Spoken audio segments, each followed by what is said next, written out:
আলহামদুলিল্লাহ, এই সন্ধ্যার বিকালে রওনা দিয়েছি আমাদের যশোর জেলা চৌগাছা থানার চৌগাছার বাজারের উদ্দেশ্যে। আর এদিকে এই রাস্তার দুই ধারে কত সুন্দর খেজুর গাছ, দেখে তো বেশ ভালো লাগছে। আর এদিকে এক আঙ্কেল গুড়ের পাত্র ধুয়ে নিয়ে যাচ্ছে, সেই জন্য আঙ্কেলের কাছে জিজ্ঞাসা করলাম আপনাদের বাসাতে কি আর গুড় আছে। তো আঙ্কেল বললো ওনাদের গুড়টাই খাঁটি গুড়, সেজন্য যা চুলা থেকে নামানোর সাথে সাথে গুড় বিক্রয় হয়ে যায়। আর এদিকে এই যে চৌগাছার রাস্তার কাজ চলছে। তো দেখি আপুর এক পরিচিত মানুষের কাছ থেকে গুড় নেব, খাঁটি গুড়। আর এই যে চৌগাছার বাজারে এসে দেখছি অনেক জ্যাম, এই জ্যাম পার হতে আমাদের প্রায় 40 মিনিট লেগেছে।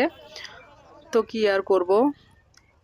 আর এদিকে সেই খাঁটি খেজুরের গুড় পেয়ে গেলাম, খাঁটি খেজুরের গুড়। যে কিছু মানুষ আবার চেকে দেখলো, তো ওনারা বললেন গুড়টি একদম ফ্রেশ, কোনো ভেজাল ছিল না। তো গুড় নিতে গেলে তো কৌটা নিতে হবে, এই যে কৌটা নিতে আসলাম, ওনার হাড়ি ধরেই গুড় আমরা নিয়ে নিয়েছি। আর এই যে এইখান থেকে কিছু বিকাশ থেকে টাকা উঠিয়ে নিলাম।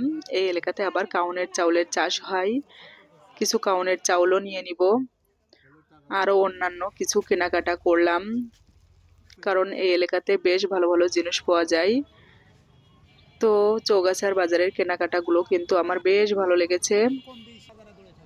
কিছু হাঁড়ি কড়াইও নিয়ে নিয়েছি, এই যে কিছু দেখলেই মন চাই কিনতে, কি আর করা। আল্লাহ হাফেজ, আসসালামু আলাইকুম।